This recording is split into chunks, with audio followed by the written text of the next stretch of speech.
Magandang araw po sa inyong lahat, lalong-lalo na po sa mga giliw nating tagapakinig. Sa araw na ito ay mapapakinggan po natin ang kwento ng may 18 taong gulang na binatang si Roman.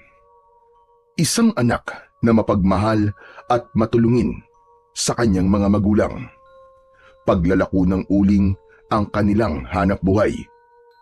Sa kabila ng kanyang kapansanan sa paa, ay nagawa niyang humanap ng paraan para makatulong sa kanyang ama na si Mang Edwin. Sinubukan ng katatagan ang kalooban ni Roman mula sa panggugulo ng grupo ni Danilo.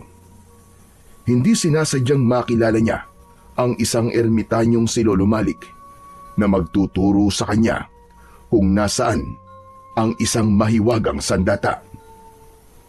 Kaya naman, mahuhukay niya ang isang kakaibang baston na magbibigay sa kanya ng kapangyarihan at kakayahang muling makalakad. Ano ang mahalagang papel na gagampanan ng baston laban sa muling paggising ng kampon ng kadiliman? Magtagumpay kaya siya laban sa mga aswang? Sama-sama po nating pakinggan ang buhay at pakikipagsapalaran ng binatang nakahukay sa baston na gawa sa sungay ng dragon.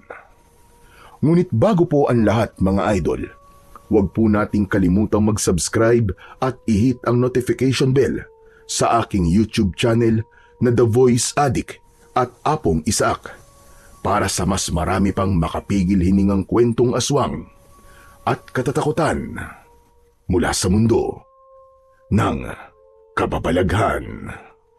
Umpisahan na po natin ang kwento.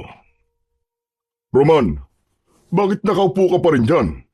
Hindi ka ba mag-aalok ng uling sa mga kapitbahay natin? Abay, akala ko ba kaya ka umuwi ng maaga kanina mag-aalok ka ng uling? O bakit nariyan ka pa? Anong oras ka ba aalis? Kasi po tay, ayoko na po magtinda ng uling natin eh. Kung pwede po sana, tutulong na lamang po ako sa inyo sa pagbubuhat ng mga kahoy na uulingin natin. Huwag lang po ako magtinda ng uling. Si Martin na lang po ang utusan nyo. Aba Roman, ano ba nangyayari sa'yo? Bakit naman yata bigla ka nagkakaganyan?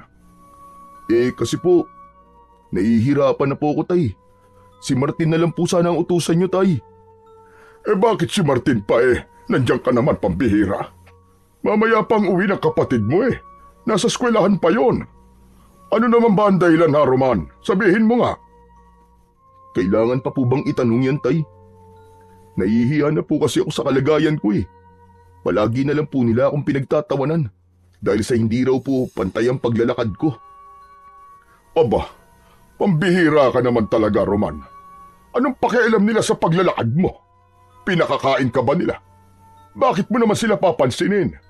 Hindi ka naman mamamatay sa mga panlalait sa iyo At dapat pa nga mahiya sila sa iyo. Dahil sa kabila ng kapansanan mo, nagtatrabaho ka ng marangal. Teka, sino na naman ba ang mga nanlalait sa iyo? Ang grupo na naman ba ni Danilo? Opo Bakit ka magpapaapekto sa kanila? Wala ka naman tinatapakan na tao. Isa pa, aksidente ang nangyari sa iyo at hindi sinasadya. Kaya ang mabuti pa, kalimutan mo na lamang ang mga sinasabi nila sa iyo. Hindi naman sila nakakatulong sa atin Tay, lahat naman po ng mga tao sa baryo natin nilalait ako. Kung hindi lang po sana nasunog ang pa ako sa ulingan natin nun, hindi po sana ako mahihiyang maglako ng uling natin ngayon. Roman anak, wala kang dapat ikahiya. Marangal ang trabaho natin ito. Ano magagawa ko? Grade 2 lamang ang natapos ko. Wala akong ibang alam na ibang trabaho kundi pag-uuling lang ng mga kahoy. Pasensya na po kayo, tay. Kung hindi ako nakakatulong sa inyo. Nagkaroon pa po kayo ng anak na katulad ko. Isang pabigat at walang silbi. Anak, huwag kang magsalita ng ganyan. Hindi ka pabigat. May silbi ka rin sa buhay namin. Kaya wag na wag mong sasabihin yan. Nasasaktan lamang ako dahil naririnig ko mga salitang yan na lumalabas sa bibig mo. Hayaan mo, at kapag nakaipon ako ng sapat na pera, ipapasuri natin ang mga paa mo sa doktor. Konting tiis lang, anak. Makakaraos din tayo. Kung gusto mo, ibibili muna kita ng maayos na saklay. Kaya ko naman po maglakad kahit walang saklay, tay. Dahil naitatapak ko naman po sa lupa ang paa ko. Yun nga lang, kailangan nakatingkayad para pantay po ang lakad ko. Roman, huwag mong ibababa ang sarili mo. Alam kong kaya mo yan. O siya, sige na. Hindi na muna kita pipilitin sa pagtitinda ng uling. Kapag lumipas na ganyang pakiramdam mo, saka ka na lang ulit mag-alok ng uling, ha? Kailangan mo pa rin na maghanap buhay para sa sarili mo, anak. Pag gusto ko, meron ka rin naipon na pera. Mahalaga yung magkaroon ka man lang ng naitatabing salapi para sa kinabukasan mo. Hindi habang buhay ay kasama mo kami ng nanay mo. Tay naman, para naman kayo nagpapaalam eh.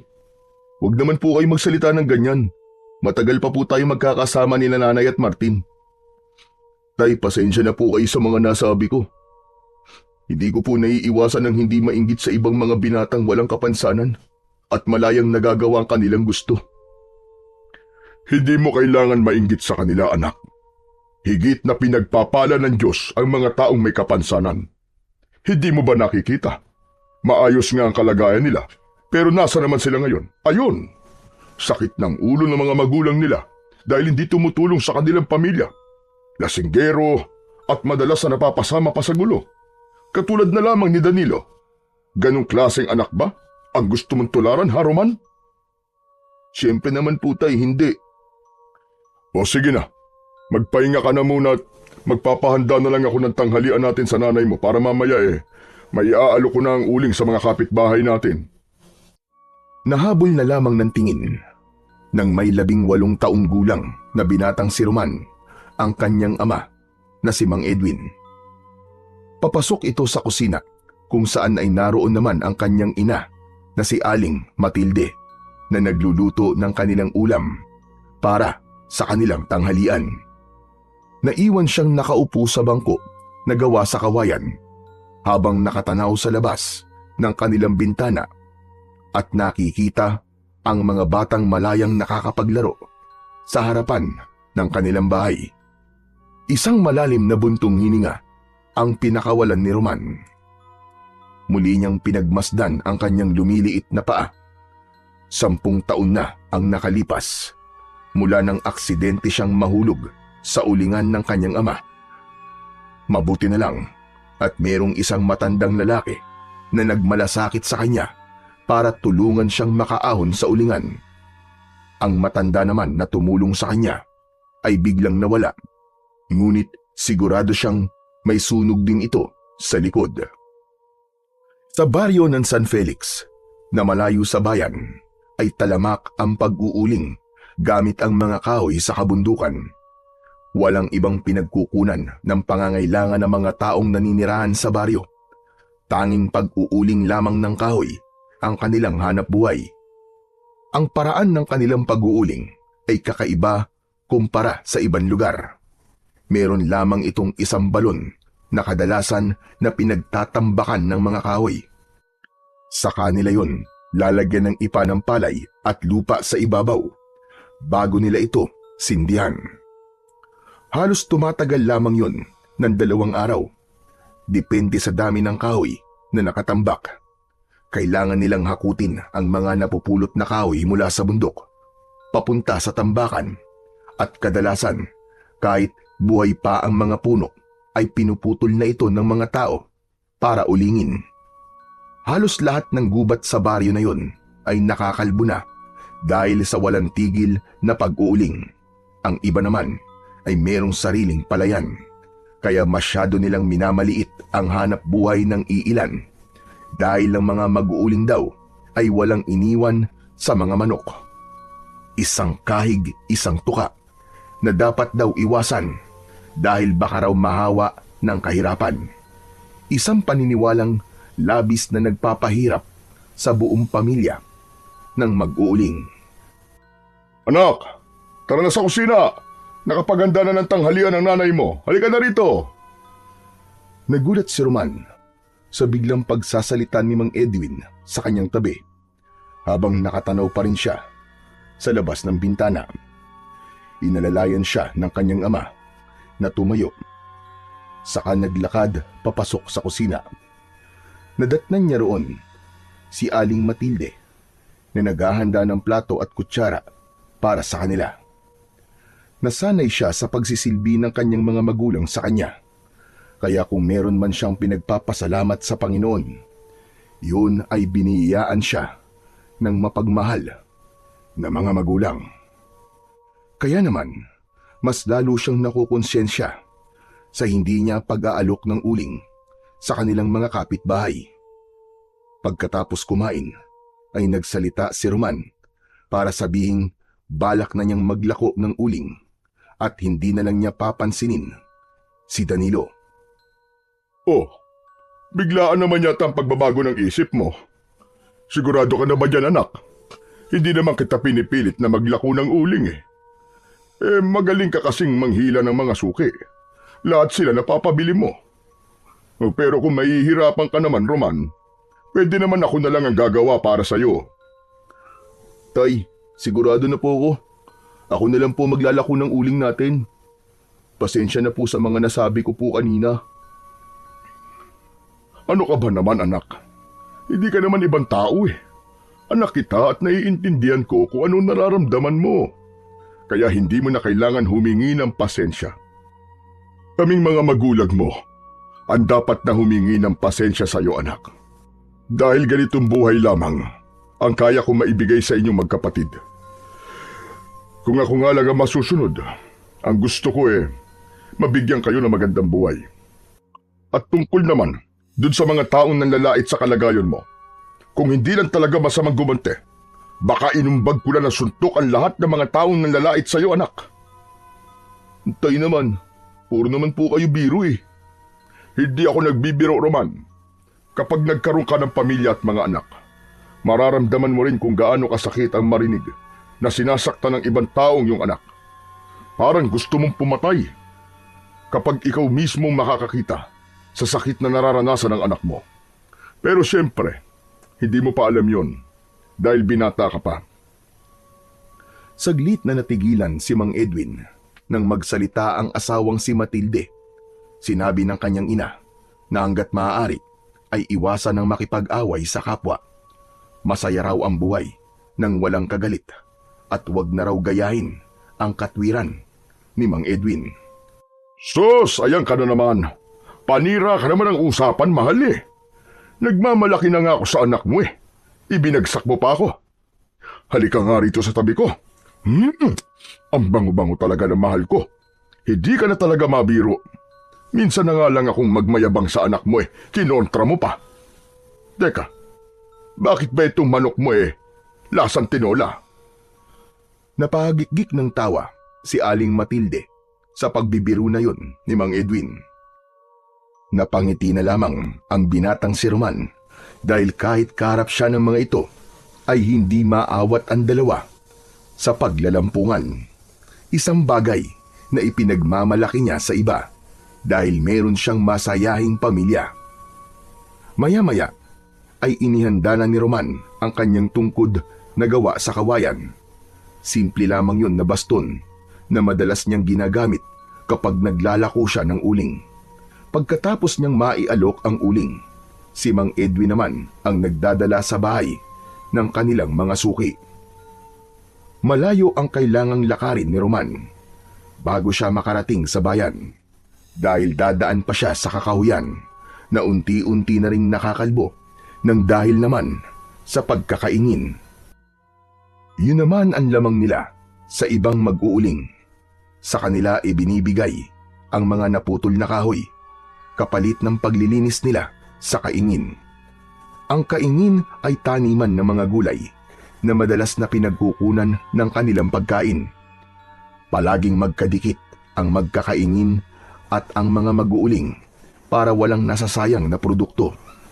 Ang ipinagtataka lamang nila kung minsan, kapag naghahango sila ng uling, ay palaging nawawala ang kalahati ng dapat sana ay kinita nila. Tila merong masasamang loob na nagnanakaw sa ulingan para ibenta sa iba. Sa madaling salita, si Roman ang naghirap sa pag-uuling, iba naman ang nakikinabang.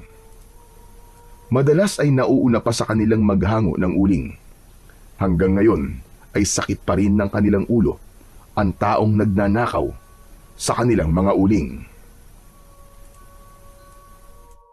Pagdating ni Roman sa bayan, ay nakatingin sa kanya ang mga nakatambay na kalalakihan sa lamesang nakaharap sa tindahan ni Aling Milen. Merong bote ng alak sa ibabaw ng lamesa, sakit ng ulo ng mga magulang at malakas pang manigarilyo ang pangkat ni Danilo. Pasimpleng inilinga ni Roman ang kanyang paningin sa paligid bago lumapit sa tindahan ni Aling Milen. Ganun ang kanyang paraan kapag gusto niyang maubos ang mga uling. Inaalok niya sa mga tindahan para mabenta kagad. Kaya lang, sa hindi inaasahang pagkakataon, nakita na naman siya ng pangkat ni Danilo. Nakangisi ang 5 lalaking kasama nito at panayang sulyap sa kanyang paa habang nagtatawanan. Parang pinipiga ang kanyang dibdib sa galit. Hindi niya pinansin ang mga ito at mas lumapit pa sa tindahan ni Aling Milen.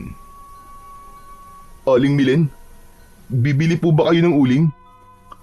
Sumilip ang babae sa maliit na butas ng tindahan nito habang nakangiti. Sinabi nitong tamang-tama raw ang pagdating niya at o-order daw ito ng 3 sako ng uling. Nang marinig ni Danilo ang sinabi ng matanda, ay lumapit ito sa kinatatayuan ni Roman habang yakap niya ang baston na gawa sa kawayan. Hoy, Roman! Tutal naman 3 sako ng uling ang order ni Aling Milen. Baka pwedeng samahan mo kami ng 1 alak at 1 kahang sigarilyo. Aba, teka lang. May patago ba kayong pera sa akin, ha, Danilo? Maghanap kayo ng trabaho. Hindi yung ako ang ginugulo nyo para manghingi ng pambili ng alak. Maiya naman kayo sa mga sarili nyo. Aba, mga pre. Pumapalag na yata si Pilantod Sino bang ipinagmamalaki mo ha? Yung tatay mong payatot na panot? Wag niyong madamay-damay ang tatay ko dito kung ayaw nyo ng gulo. Umalingaw-ngaw ang malakas na tawanan sa paligid ni Roman habang nagtitimpi ng galit at sinusubukang pakalmahin ang kanyang sarili. Mas matitiis niya ang panglalait ng mga ito sa kanya, pero ibang usapan na kapag nadadamay na ang kanyang pamilya. Kaya naman, akma na sanang sasagot si Roman nang biglang lumabas sa tindahan si Aling Milen at ipinagtanggol siya ng babae. Sinabi nitong huwag guluhin si Roman at maawa sa kalagayan niya. Lalong umalingaw-ngaw ang tawanan ng mga ito at itinulak pa ang babae na napasandal sa dibdib ni Roman. Hoy ikaw, tandang kulubot! Kung ayaw mong wasakin ko tong tindahan mo, umayos ka. Sinasabi ko sa'yo, tatamaan ka talaga sa akin. Ang hirap sa iyo. Madamot ki. Kung pinautang mo na lang kami kanina ng alak, di sana, hindi namin ginugulo tong si Roman. Talaga na yatang wala ka ng hiya sa sarili mong pagbumuka, no, Danilo? Pati ba naman si Aling Milen? Pinapatulan mo? Sa galit ng lalaki, ay tinabig nito si Aling Milen at bigla siya nitong kinwelyuhan sa damit. Halos 1 dangkal na lang ang layo ng mukha nito sa mukha ni Roman.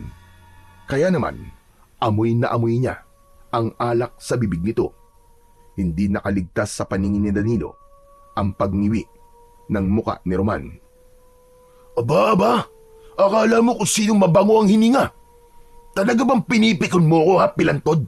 O baka naman, gusto mong tamaan? Anong magagawa ko? Talagang mabahong hininga mo Amoy kanal. Sobrang baho talaga. Bago ka sana ng lalait ng tao, amuyin mo muna sarili mong hininga. Ang sakit sa ilong Para kang nakalunok ng bulok na karne. Ano ba kasing kinain mo ha? Pinagtawanan ng mga kaibigan si Danilo. Mas lalo itong namula sa galit. Isang malakas na suntok ang tumama sa muka ni Roman. Bumagsak siya sa lupa at nabitiwan niya ang kanyang baston. Nahirapan siyang tumayo, ngunit inalalayan siyang bumangon ni Aling Milin. Galit na galit ang babae sa ginawa ni Danilo. "Oh, ano? Aling Milin, bigyan mo na lang ako ng alak. Baka pati ikaw tamaan sa akin." Nakipagmatigasan ang ginang at hindi nito inintindi ang utos ni Danilo. Sa halip ay abala ito sa pagpipispis ng narumiang damit ni Roman. Maya-maya pa ay isang matandang lalaki ang dumating. Mahaba ang buhok nito at singkit ang mga mata. Hindi ito kilala ni Danilo, kaya ito naman ang binalingan ng binata. "Hoy, ikaw tanda! Bago ka lang dito, no? Ayos ang buhok natin, Wala na sa uso." Pwede bang paraanin mo muna ako, iyo? Kailangan ko lang bumili ng tinapay. Kanina pa kasi ako nagugutom. "Hindi pwede. At saka, wala akong pakialam kung nagugutom ka, tanda. Kailangan magbigay ka ng lagay sa amin. Pambili namin ng alak. Hindi ka maaaring tumanggi. Kasasabi mo lang na bibili ka ng tinapay. Ang ibig sabihin nun, may pera ka." "Danilo, kaawa-awa ka. Pati ba naman na matandang walang laban hinihingan mo ng pambili ng alak? Mahiya ka naman, hoy!" "Ako mahihiya? Pambihira. At sino ka ba para pagsabihan ako ng ganyan, ha? Baka hindi na talaga kita matansya." "Pwede ba, Danilo? Humanap ka ng katapat mo, yung papalag sa kayabangan mo. Huwag mo kaming idamay, dahil gusto namin ng tahimik na buhay. Kung magulo na ang buhay mo, sa'yo na lang yan. Huwag mo na kaming isama sa gulo ng buhay mo." "Talagang gusto mo masaktan, ano?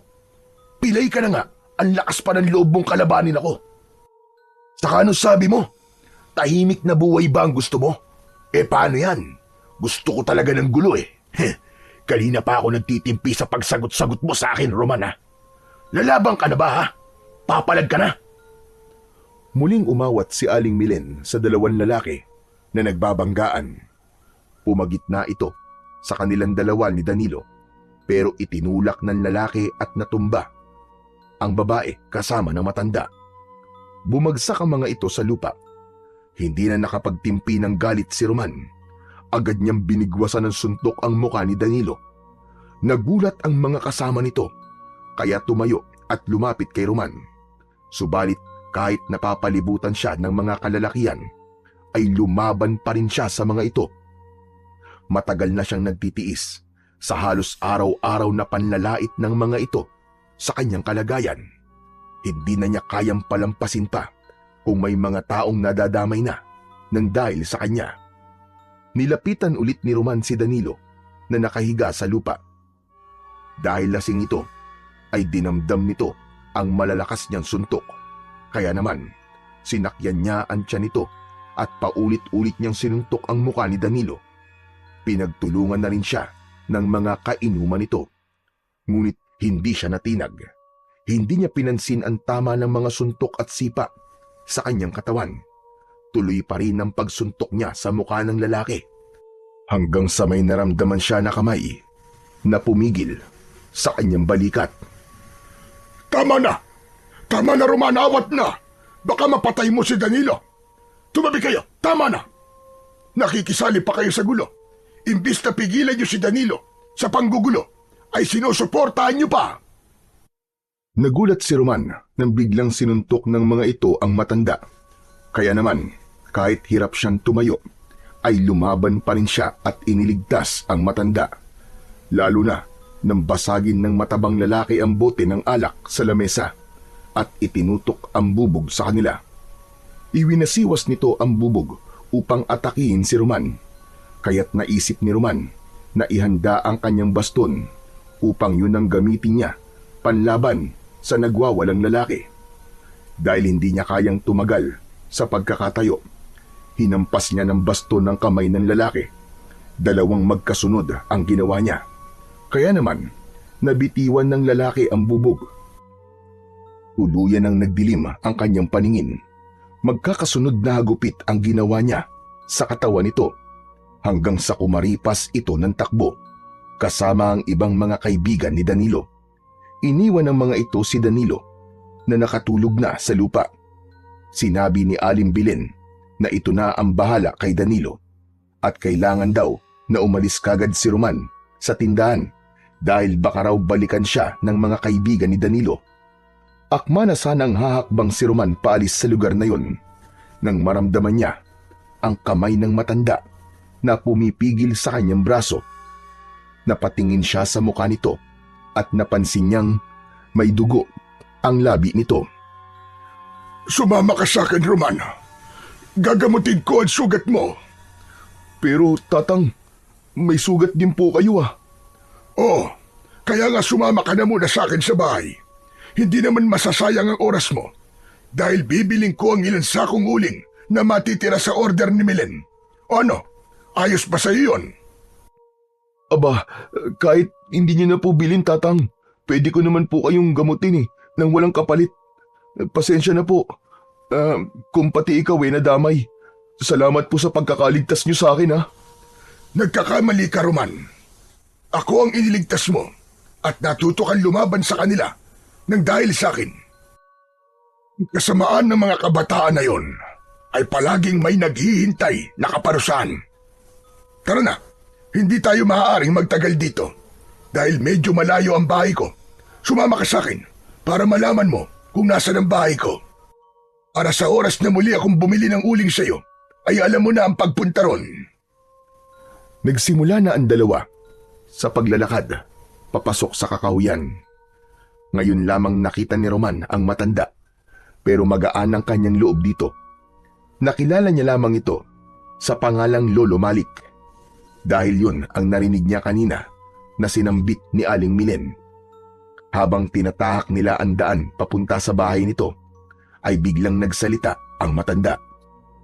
Ang totoo ay meron pa akong ibang sadya sa iyo, Roman.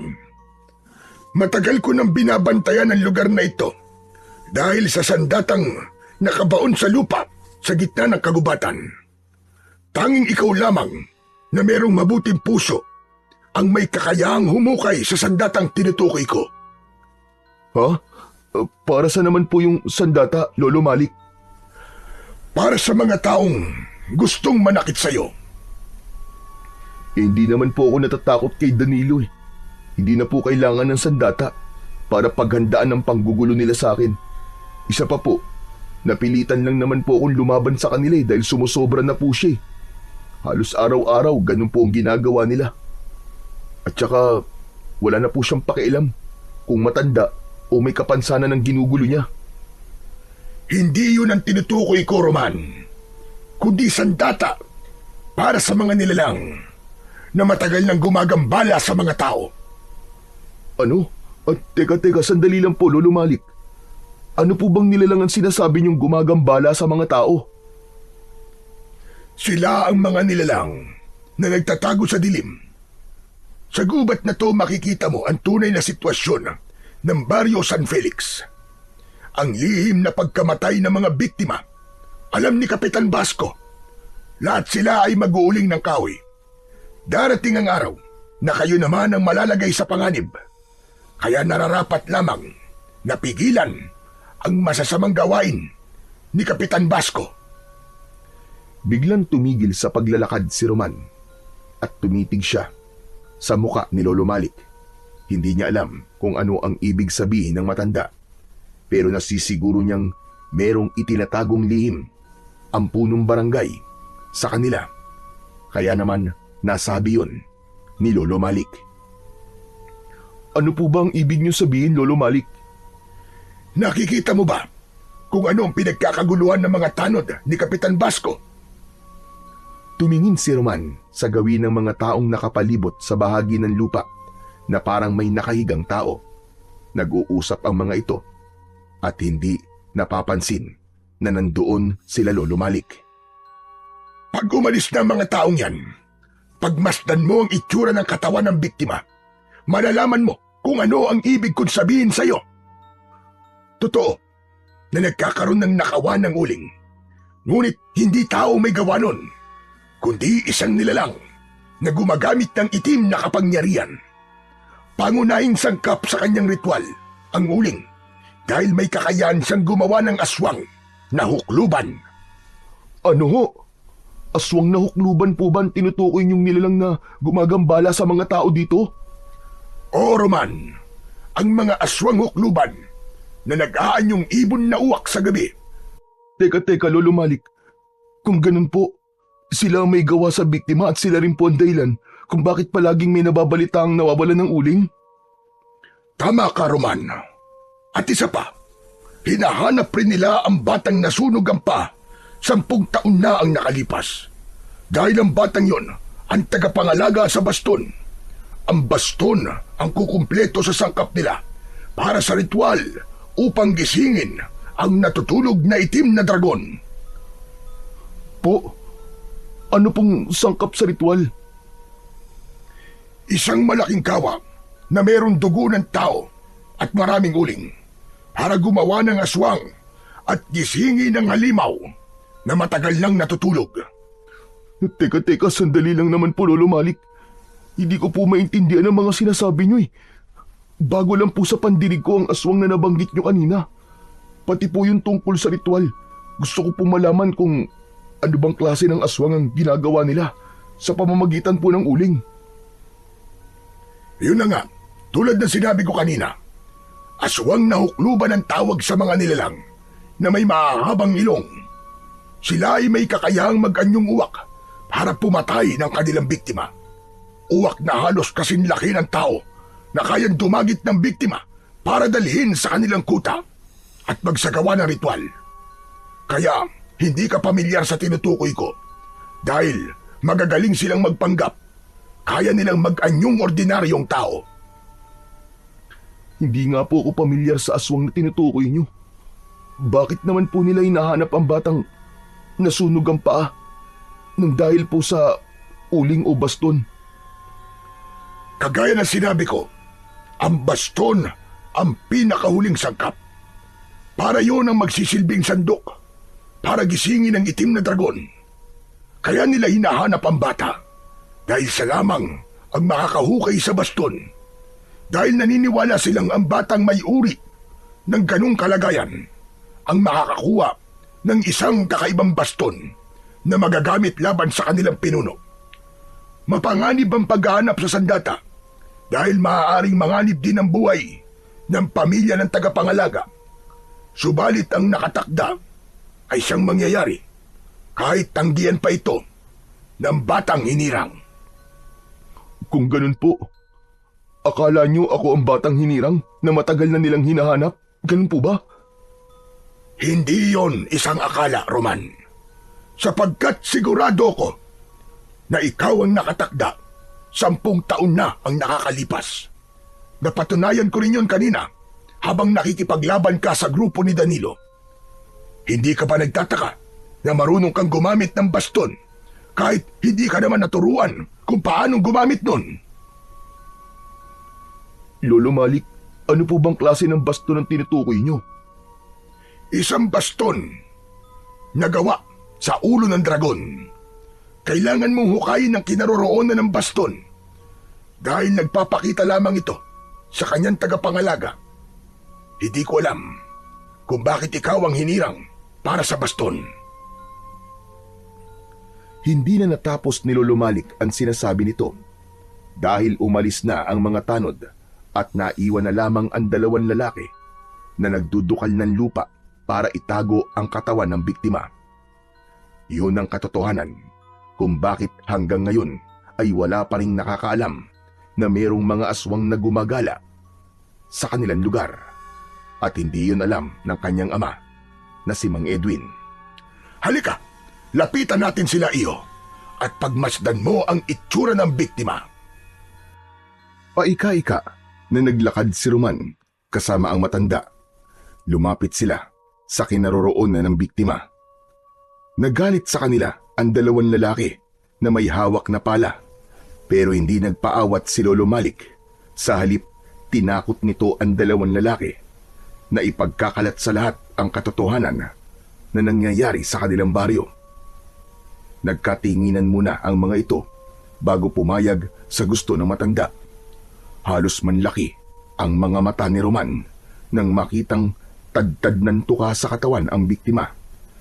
Parang sinipsip ang dugo bago tuluyang pinatay ang lalaki. Dilat ang mga mata ng lalaking biktima. Nakalaylay ang dila at bakas sa muka ang pinaghalong sakit at takot sa nilalang na pumatay rito. Naluwa si Roman dahil sa awa. Kilala niya ang lalaki. Yun ang mag-uuling na palaging galit sa kanyang ama. Dahil nauunahan nila sa mga suki nito. Si Mang Pedring ay ama ng 8 mga batang hindi pa kayang mabuhay ng mag-isa. Ang asawa naman ng lalaki ay merong sakit, kaya hindi maipaliwanag ni Roman ang galit sa aswang nahukluban na pumatay sa padre di pamilya ng mga naulilang kabataan. Galit na galit siya sa 2 lalaki. Bakit po kayo pumayag na itago ang katotohanan sa mga tao? Natural, nahahanapin ng pamilya niya si Mang Pedring. Ganon din po ba nangyari sa 2 mag-uuling na matagal nang nawawala? Sabihin niyo! Tumungo ang 2 lalaki at halatang hindi rin gusto ng mga ito ang ipinapagawa sa kanila ni Kapitan Basco. Kaya nang muling tumingin ng mga ito sa kanya, ay napansin niyang may luha rin sa mga mata ang 2 lalaki. Paano po kung hindi ako nakakita sa ginagawa niyo at ang nakakita sa inyo ay ang inyong mga anak? Naisip niyo po ba kung ano mararamdaman nila? Paano po kung kayo naman ang namatay at nalagay sa ganyang kalagayan? Papayag po ba kayo na basta na lamang kayong tabunan ng lupa at ilibing, na hindi alam ng pamilya niyo kung nasan kayo? Na para na lamang kayong mga hayop na basta na lamang itatapon? Tila natauhan ang 2 lalaki. Napahagulgul ng iyak ang mga to at humingi ng tawad kay Roman at kay Lolo Malik, lalong-lalo na kay Mang Pedring.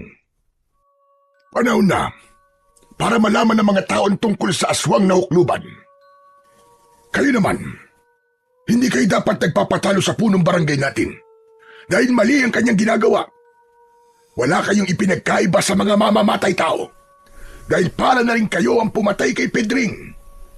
Kung kaya ng konsensya niyong ibaon na lang si Pedring, sige, magdukal pa kayo ng lupa. Pero kung labag sa loob niyong ginagawa niyo, gawin niyo kung ano ang alam niyong tama. Itinapon ng 2 lalaki ang hawak nilang pala na pandukal sa lupa at kumuha ng 2 kawayan, saka itinusok sa tigkabila ang gilid ng sako para gawing higaan at madala ang katawan ni Mang Pedring sa pamilya nito. Nang matapos ang mga ito sa ginagawa, ay nagpasalamat sa kanila ang 2 lalaki. Natauhan daw ang mga ito sa sinabi ni Lolo Malik at ni Roman. Habang usong ang katawan ni Mang Pedring, isang malalim na buntong hininga ang pinakawalan ni Roman bago sila nagpatuloy sa paglalakad. Dinampot ni Lolo Malik ang isang pala na gagamitin ni Roman sa pagdudukal ng lupa para hanapin ang baston. Pagkalipas ng ilang minuto ay napadpad sila sa gitna ng kagubatan sa tapat ng puno ng balete. Madilim at konti lang ang pumapasok na sinag ng araw sa loob ng kakahuyan, habang ang maririnig lamang sa paligid ay mga huni ng ibon sa itaas ng sanga ng mga puno. Masukal ang paligid at merong mga nakaharang na malalaking ugat ng puno. Ngunit may bahagi sa lupa na parang sinadyang malinis at walang tumutubong damo. Tila naunawaan ng matanda kung ano ang ibig sabihin ng pagkakatitig ni Roman sa lupa. Talagang walang tutubong halaman sa lupang yan, Roman. Dahil palatandaan yan na merong kakaibang bagay ang nakabaon sa lupa. Sa mahigit 100 taon na pagkakalubog sa lupa, kung tutusin, para na itong masukal na gubat na maraming nakatubong mga puno.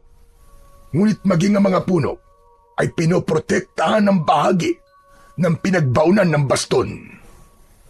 Lolo Malik, sigurado po ba kayo na ako ang dapat po na magmay-ari sa sandatang baston? Hindi ako maaaring magkamali, Roman. Kilala kita mula ulo hanggang paa. Kung natatandaan mo ang matandang nagligtas sa'yo noon, makikilala mo kung sino ako. Matagal na napatitig si Roman sa mukha ng matanda at hinubad nito ang damit. Nalantad sa kanyang paningin ang nasunog na balat sa likod ni Lolo Malik. Kaya naman, nakilala niya kung sino ang matandang nagligtas sa buhay niya nang maaksidente siya sa ulingan. Muling ibinalik ng matanda ang damit nito at nakangiting nakatingin sa kanyang muka. Kung ganun, kayo po pala matandang pinagkakautangan ko ng buhay ko. Pero bakit ngayon lamang po kayo nagpakita sa akin? Dahil hindi pa yun ang tamang pagkakataon para sabihin sa iyo ang katotohanan na ikaw ang nakatakdang magbabantay sa mahiwagang baston. Malalaman natin kung ikaw ang pinili niya sa oras na matagpuan mo ang pinagbaunan ng sandata. Kaya't mabuti pa, simulan mo na ang pag-uukay sa lupa. Hindi tayo maaaring abutan ng dilim sa lugar na to, sapagkat mararamdaman ng mga aswang na ukluban ang presensya ng iyong sandata kapag nasa kagubatan ka. Matagal nang hinahanap ang sandatang baston para nga sa pagkumpleto ng isasagawa nilang ritual para buhayin ang pinuno ng kanilang angkan. Ang hinirang nakampon ng kadiliman, napapatay sa binatang may tangan ng baston. Sinimulan ni Roman ang paghuhukay ng lupa. Nakalimutan nila na kailangan pa nilang gamutin ang kanilang mga sugat sa katawan. Pero napuno na ng pagkasabik ang puso ni Roman para mahanap kagad ang kakaibang sandata na tinutukoy ng matanda. Dukal siya ng dukal, ngunit wala siyang mahanap hanggang tuhod na ang lalim ng hukay at may tubig na rin na bumubukal sa lupa. Ngunit bigo pa rin siyang makita ang sinasabing baston. Hindi siya sumuko kahit paltos na ang kanyang kamay. Hinanap niya ang kinaroroonan ng sandata, habang si Lolo Malik naman ay umaasang mahahanap kagad ni Roman ang baston. Ilang oras pa ang lumipas hanggang sa lampas tao na ang hukay. Ngunit wala pa ring mahanap na baston si Roman. Saglit siyang nagpahinga at habol ang hininga. Muling ipinagpatuloy ni Roman ang paghuhukay sa lupa habang hindi umaalis sa kanyang tabi si Lolo Malik. Tila napuno na rin ng kawalan ng pag-asa ang anyo ng matanda dahil hindi pa rin matagpuan ng binata ang kinaroroonan ng baston ng dragon. Lumipas pa ang ilang oras na paghuhukay ni Roman, ngunit bigo siya na makita ang kinalalagyan ng sandata. Mabilis ang tibok ng puso ni Roman habang dumudugo ang kanyang kamay sa labis na tagal niya sa paghuhukay. Tumulo ang dugo niya sa lupa. Pumatak yon sa kakaibang bagay na nakalitaw sa lupa at tuluyang lumutang sa tubig. Huli na nang mapansin ni Roman na inabot na nga sila ng dilim sa kakahukay. Gabi na, bago pa niya nahukay ang luma at maitim na baston. Ngunit sa paglitaw ng liwanag mula sa sikat ng buwan, ay malinaw din na nakikita ni Roman ang itsura ng baston. Bigla siyang kinabahan at natuwa nang makitang lumitaw na ang sandata. Hinawakan niya ito at ipinakita sa matanda. Tila gumapang ang lakas ng enerhiya sa buo niyang katawan at kusang nalinisan ang baston na ginapangan din ng kulay asul na liwanag. Lolo Malik, nahanap ko na po ang baston. Kaya nga, nahanap mo na. Kung ganon, ikaw talaga ang kanyang pinili. Hindi mo siya sinukuan. Yun marahil ang unang pagsubok sa'yo. Sinukat ng baston ng tatag at pagtsatsaga mo sa paghahanap sa kanya. Halika, umahon ka na dyan. Sa bahay na lamang natin pag-usapan ang tungkol sa baston. Inabutan na tayo ng dilim sa gubat. Mabilis na umahon sa hukay si Roman. habang hindi binibitiwan ang kakaibang baston na kasing haba lamang ng kanyang baston na ginagamit sa paglalakad. Ang ipinagkaiba nga lamang, tila matigas ang baston na kayang pumatay ng isang kalabaw, ngunit magaan sa kanyang mga kamay. Dahil siguro yun sa kakaibang puwersa na nararamdaman niya sa sandatang hindi niya alam kung saan ginawa. Nang makaahon si Roman, ay mabilis silang naglakad papunta sa bahay ng matanda. Isang maliit na kubo lamang yun, nagawa sa kugon. Pagpasok nila hanggang sa sala, isinara ng matanda ang pinto at mga bintana nito, kasabay ng pagpapausok nito sa kalan ng bunot ng nyug. Lolo Malik, bakit po kayo nagsusunog ng bunot ng nyug? Para maitaboy ang amoy natin at hindi masundan ng mga aswang. Sa ganitong paraan, hindi nila malalaman na hawak mo na ang mahiwagang baston. Hinintay muna ni Roman na umupo ang matanda sa kanyang harapan. Sa kanya inilapag ang baston sa lamesang nakaharap sa kanila. Una na siyang nagtanong tungkol sa baston. Lolo Malik, ano po bang klaseng baston to? Isang baston na hindi gawa sa kahoy, bakal o ginto o kahit na ano pang uri ng metal. Kundi ito ay gawa sa ulo ng isang matandang dragon na pinabagsak ng mga mandirigmang may sumpa. Ang sungay ay pinakinis ng panahon, ngunit nananatili ang likas nitong bangis. Matigas na parang batong buhay at may uring tila pinaghalong uling at abo ng bulalakaw.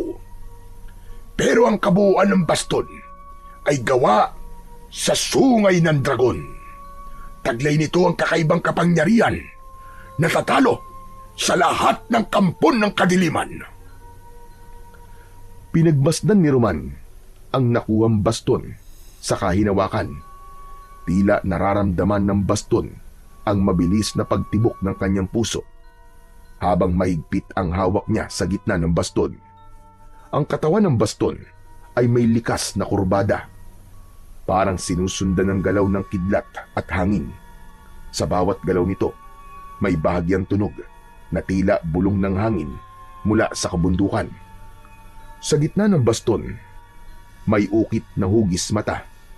Sinasabing mata yon ng dragon na nakakakita sa mga nilalang na nagtatago sa dilim at halimaw na may taglay na itim na kapangyarihan.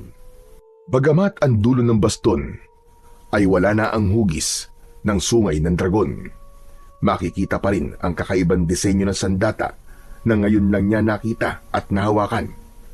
Para bang konektado ang baston sa kanyang paghinga at pakiramdam. Tila na pag-aralan niya kung paano niya to gagamitin laban sa kasamaan.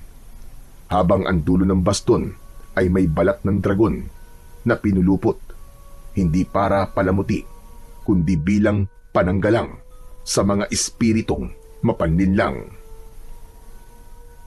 Kapag itinuro ng baston sa langit, ang hangin ay magiging isang dilubyong wawasak sa mga aswang.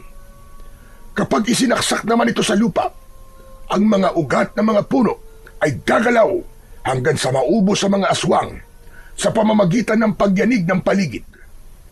Ikaw pa rin ang magpapagalaw sa kapangyarihan taglay ng baston na gawa sa sungay ng dragon.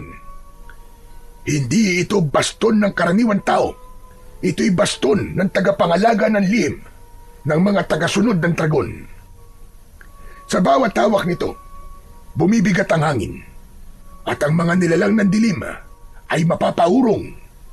Ngunit may kahinaan ang tagapangalaga ng baston.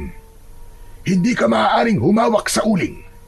Dahil kung hindi, mapapasunod ka nila sa pamamagitan ng hipnotismo at magagamit ka nila para sa pag-aasik nila ng lagim. Kung ganun po, sinasabi po ba niyong hindi ko na maaaring tulungan si tatay sa pag-uuling? Magkakasunod na pagtango ang itinugon ni Lolo Malik sa kanyang tanong. Huling pagdala pala niya ng uling sa kanilang mga suki kanina. Bigla niyang naalala na gabi na at baka hinahanap na rin siya ng kanyang ama. Nagpaalam na si Roman sa matanda dahil kailangan niya nang umuwi sa kanilang bahay. Ngunit paglabas niya ng pintuan ng kubo ng matanda, biglang nawala ang bahay. Hinilabutan siya sa katawan at napatingin sa hawak niyang baston. Niloko siya ng matanda dahil ang sabi nito ay bibili pa ito ng uling sa kanya. Kaya lang, naisip ni Roman na baka ginawan dahilan lamang yun ng matanda para makausap siya at maibigay sa kanya ang makapangyarihang baston ng sungay ng dragon. Naglakad siya at itinukod ang baston sa lupa. Malalaki ang hakbang ng kanyang paa na tinahak ang daan pabalik sa kanilang bahay. Ngunit sa kasamaang palad ay hindi niya maalala kung saan siya dumaan. Nalibang siya sa pakikipag-usap sa matanda, kaya hindi niya na alam kung tama pa ba ang daan na tinatahak niya. Maya-maya pa ay natanaw ni Roman ang bahay kubo na merong umuusok na kalan. Lumapit siya sa bahay at nagtawag ng maaari niyang mahingan ng tulong. Tao po? Tao po? May tao po ba rito? Ilang saglit lang ang lumipas ay narinig ni Roman ang yabag ng paa mula sa taong nakatira sa kubo na yon. Bumukas ang pinto na gawa sa sawaling kawayan at sumilip ang isang lalaking kasing edad ng kanyang ama na si Mang Edwin. Seryoso ang mukha nito na nakatingin sa kanya at sa baston na hawak niya. Nag-aalalang binuksan ito ng malaki ang pintuan, saka lumabas ng bahay. Bakit? Anong kailangan mo? Hindi ba't ikaw yung anak ng maguling? Napako ang tingin ng lalaki sa paan ni Roman at nabakas ang matinding pag-aalala sa mukha nito. Bumundol din ang kaba sa dibdib ni Roman dahil kilala siya ng lalaki. Tila hindi siya makahinga sa presensya ng lalaki sa harapan niya. Ngunit hindi siya nagpahalata. Diretso siyang tumingin sa mukha nito at nagtanong kung saan ang daan papunta sa labas ng kagubatan. Kung ganun pala, ay naliligaw ka. Saan ka ba nagpunta at gabing-gabi na naglalayas ka pa? Alam mo, talagang kilala kita. Ikaw siguro yung anak ni Edwin na nambugbog kay Danilo at sa mga kainuman niya. Alam mo bang nagkakagulo ang baryo ngayon dahil sa pagkamatay ni Paring Pedring? At ang ama mo ang itinuturong salarin ng 2 taong nakakuha sa bangkay. Nanlalaki ang mga mata ni Roman sa mga narinig. Maigpit niyang nahawakan ang kanyang baston at bumakas ang galit sa mukha ng binata. Teka, hindi po totoo yan. Alam ko po kung sino ang pumatay kay Mang Pedring. Aswang po na hukluban na may gawa nun. Hindi po si tatay ang pumatay sa kanya. Wala kang katibayan na merong aswang. Hindi ba't dati nang magkagalit ang tatay mo at si Pedring? Kaya siya ang tinuturong pumatay sa kumpare ko. Hindi po totoo yan. Wala pong kasalanan si tatay. Saka bakit niyo po kilala si tatay? Bakit hindi ko naman siya makikilala? Saksakan ng sama ng ugali ang tatay mo. Ayaw niyang may kalaban sa pag-uuling. Baka nga siya pa nagnakaw ng mga nawawalang uling sa baryong to Teka. Sobra naman po yata ang mga paratang niyo sa tatay ko. Hindi po magnanakaw ang ama ko.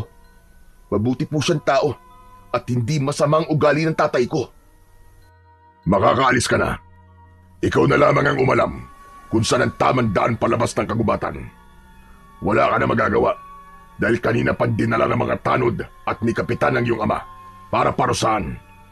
Alam mo naman siguro kung ano ang ginagawa sa mga taong nahuhuling nagnanakaw ng uling, lalo na kung nakapatay pa ng tao. Ngunit alam ko pong hindi nila maaaring parusahan ang tatay ko nang wala silang nahahanap na katibayan na siya ang pumatay kay Mang Pedring. Kaya ko pong patunayan na aswang ang pumatay sa kanya. Huwag mong kalilimutan na bawal tumistigo ang anak na pabor sa ama. Hanggat wala ka na ipapakitang katibayan na susuporta sa sinasabi mo, wala kang laban sa kanila. Kailangan mong tapatan ang 2 testigo na nagtuturo sa iyong ama. Paano nangyari yun? Nakipag-usap pa sa amin ng dalawang lalaking yun. Bakit nila ibinibintang sa ama ko ang kasalanan na yun? Tama lamang yun sa kanya nang mabawasan na ang masasamang ugali sa baryong ito. Masama at matalim ang pinukul na tingin ni Roman sa lalaking kaharap. Ngunit naramdaman niya sa kanyang baston ang tila malakas na enerhiya na lumalabas sa kanyang sandata. Pati na ang puwersang naghihila sa kanya para pasukin ang bahay ng matandang kaharap. Pero dahil mas nangibabaw kay Roman ang pag-aalala sa kalagayan ng kanyang ama, mabilis siyang tumalikod sa kausap at kasing bilis naman ng kidlat na umalis sa lugar na yon. Habang tumatakbo ay umagos ang masaganang luha sa kanyang mga mata. Napansin ni Roman na naigagalaw na niya ng maayos ang mga paa niya. Saglit siyang tumigil sa gitna ng kagubatan at pinagmasdan ang kanyang paa. Nawala na ang itim na bakas ng sunog sa peklat at napalitan yun ng kulay asul na liwanag na parang siya lamang ang nakakakita. Napalinga siya sa kanyang paligid. Tila may bulong ang hangin kung saan siya dapat dumaan at kung ano ang kanyang gagawin. Makapangyarihan ng baston na kaya siyang pakilusin ng mabilis. Punong-puno ang kanyang dibdib ng pag-aalala para sa kanyang ama. Muli niyang ipinagpatuloy ang pagtakbo palabas ng kagubatan. Mula sa kanyang kinaroroonan ay tinahak niya ang daan patungo sa lugar na madalas na pagdausan ng pagpaparusa sa mga taong nagkakasala sa kanilang baryo. Lihim siyang nagalit kay Lolo Malik na pagkatapos maibigay sa kanya ang baston ay bigla na lamang itong nawala at iniwan siya ng ganun-ganun na lamang. Pagdating niya sa bahay pulungan ng mga tanod, naabutan niya ang kanyang ama na nakatayo sa poste at nakagapos sa gitna ng damuhan. Duguan ang katawan nito at punit-punit ang damit. Saglit lang siyang nawala at nang bumalik siya ay ganito na ang sinapit ng kanyang ama. Tay! Tay, gumising ka! Ano po nangyari? Paano nangyari nandiyan kayo? Diyos ko! Anong ginawa nila sa inyo, Tay? Napaluhod si Roman sa harap ng kanyang ama na nakagapos sa posting kahoy. Wala itong malay. Nakatungo na tumutulo ang dugo sa noo. Habang ang nakalagay sa dibdib ay isang karton na may nakasulat na huwag tularan sapagkat magnanakaw ang kanyang ama. Galit na galit at nanginginig ang kamay ni Roman nang tanggalin niya ang karatula sa dibdib ng kanyang ama habang nakasabit yon sa leeg ni Mang Edwin. Parang pinupunit ang kanyang puso sa awa niya sa kanyang ama. Hindi sila Diyos para parusahan ka ng ganito. Ang sama nila. Lalong-lalo ka na Kapitan Basco. Para pagtakpan ang totoong nangyayari sa baryo natin. Ikaw ang kanilang sinisisi sa pagkamatay ni Mang Pedring. Mga hayop sila. Pagbabayaran ng mga taong yun ang ginawa nila sa inyo, Tay. Umagos ang masaganang luha mula sa mga mata ni Roman at napahagulgol ng iyak habang kinakalagan niya ng tali ang walang malay na si Mang Edwin. Narinig niya ang boses ng kanyang ina na si Aling Matilde at ang kapatid niyang si Martin. Umiiyak ang mga ito na yumakap sa kanya. Nalaman ni Roman na ipinakaladkad ang kanyang ama sa kalabaw at iginala sa buong baryo. Sobrang pahirap daw ang tinamo ni Mang Edwin habang patuloy nitong itinatanggi ang paratang. At dahil sa nararamdaman ng baston ang matinding emosyon ni Roman, itinaas niya ang kanyang sandata at sumigaw siya ng malakas na parabang doon niya ibinubunton ang matinding galit. Lumitaw ang malakas na liwanag sa baston papunta sa kalangitan. Nagkagulo ang mga ibon at ang kanina pa palang nakatagong mga nilalang sa itaas ng puno ay nagsimulang umatake papalapit sa kanilang kinaroroonan. Iwinasiwas ni Roman ang kanyang baston sa ere. Pagkatapos ay ikinubli niya ang kanyang ina at kapatid sa tabi ni Mang Edwin. Sila na lamang ang tao sa lugar na yon, kaya malaya siyang gumalaw nang naaayon sa kapangyarihan ng kanyang baston. Malakas niyang ipinalo ang sandata niya sa katawan ng malaking ibon na uwak.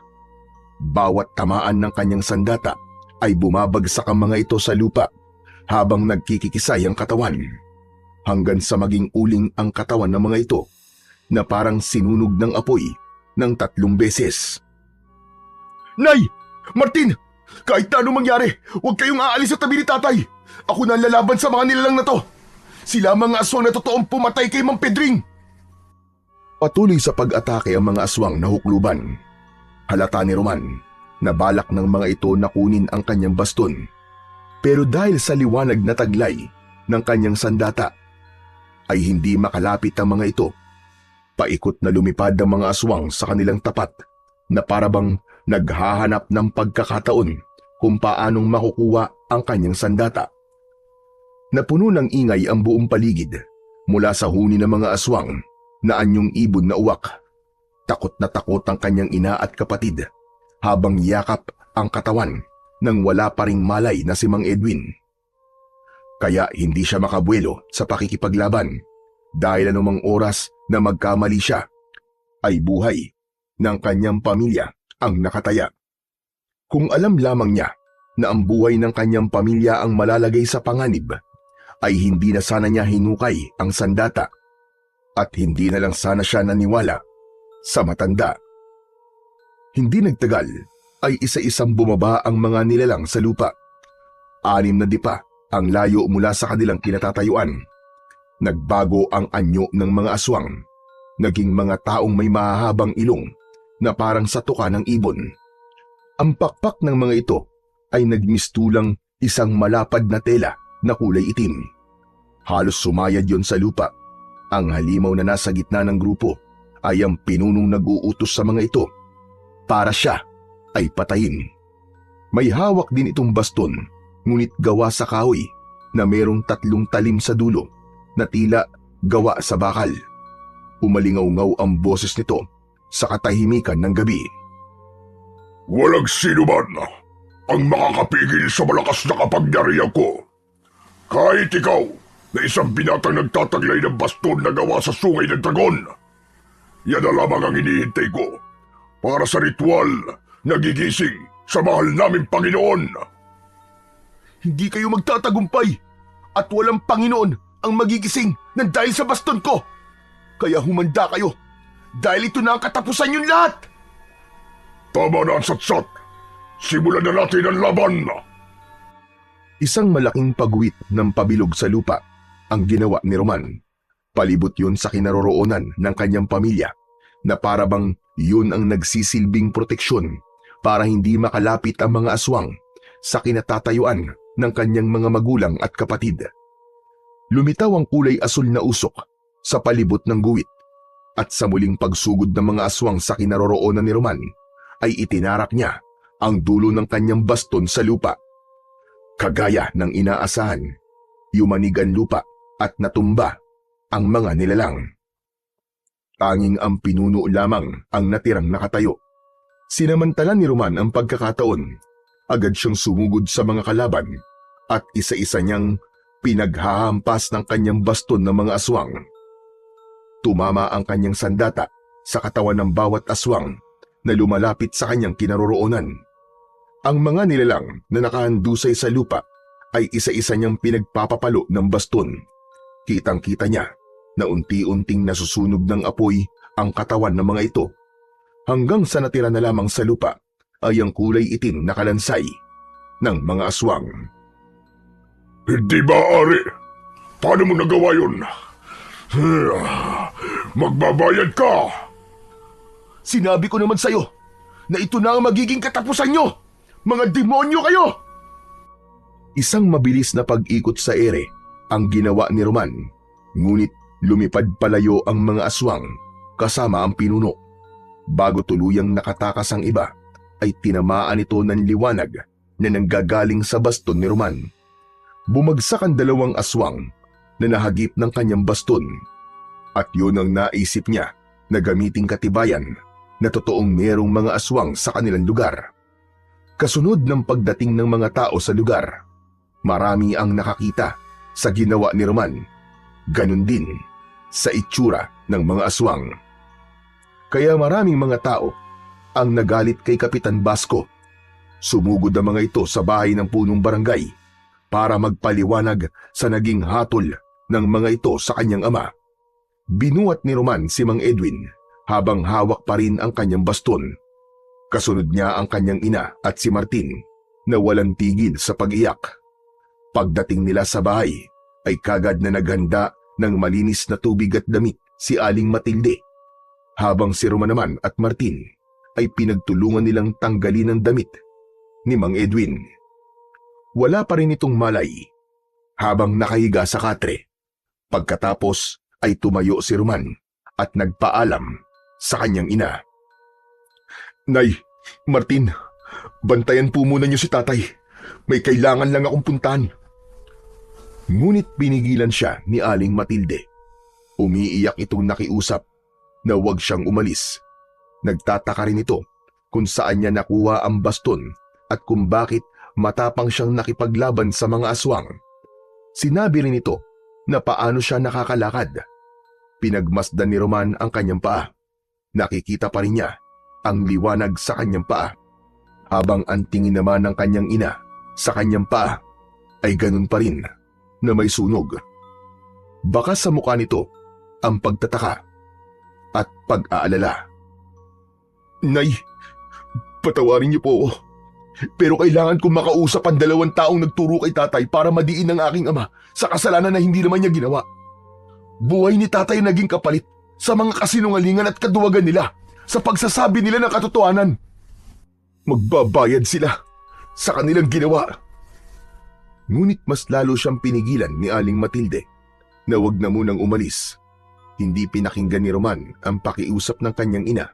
Sa halip, lumabas siya ng bahay at tinahak ang daan papunta sa bahay ni Kapitan Basco. Natitiyak niyang ang 2 lalaki na nadatnan nila ni Lolo Malik ay nasa bahay ng punong barangay. Nakuyom ni Roman ang kanyang kamao habang naglalakad. Pagkarating niya sa bahay ng kapitan, nadatnan niya ang mga tao na sumugod kanina sa bahay nito. Nagsisisigaw ang mga ito dahil dismayado sa mga nakitang aswang kanina. Pero si Roman, diretso siyang pumasok sa bakuran ng bahay ni Kapitan Basco. Tama nga ang kanyang hinala. Nandun nga ang 2 lalaki sa tabi ni Kapitan Basco, nakatayo at tulala na parang wala sa sarili. Hindi na napigilan ni Roman ang bugso ng kanyang damdamin. Malalaki ang hakbang ng kanyang paa na hinablot niya ang 2 lalaki at pinagsusuntok ang mga ito sa muka hanggang bumagsak sa lupa. Ang kanyang baston naman ay ginamit niyang panghampas sa katawan ng mga ito. Kagad na inawat siya ni Kapitan Basco at muntik niya itong suntukin sa muka. Hayop ka, Kapitan! Pinarusahan niyo ang tatay ko para pagtakluban niyo ang itinatago niyong lihim sa totoong nangyayari sa baryo natin. Wala po kayong kwentang, Kapitan. Pinoprotektahan niyo mga kampo ng kadiliman kesa sa mga taong nasasakupan niyo. Iisipin ko na isa rin kayong aswang. Hindi nakasagot si Kapitan Basco.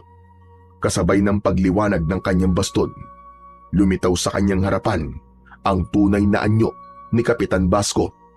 Yun ang kakayahan ng mata sa kanyang baston, ang makita ang tunay na anyo ng aswang. Kaagad na nagpalit ng anyo si Kapitan Basco at natakot ang mga tao. Napaatras ang taong bayan sa biglang pagbabago sa anyo ng matandang kapitan. Nag-anyo itong malaking ibon kasunod ng paglipad sa impapawid para tumakas sa mga tao. Naiwan naman ang 2 lalaki na nakahandusay sa lupa. Tila natauhan ang mga ito at nalaman ni Roman na biktima lang ang 2 lalaki ng hipnotismo ng aswang. Kaya siguro itinurong sa larin ng kanyang ama sa pagkamatay ni Mang Pedring. Lahat ng mga taong naroroon ay gulat na gulat sa nasaksiyang pagbabagong anyo ng tumakas na kapitan.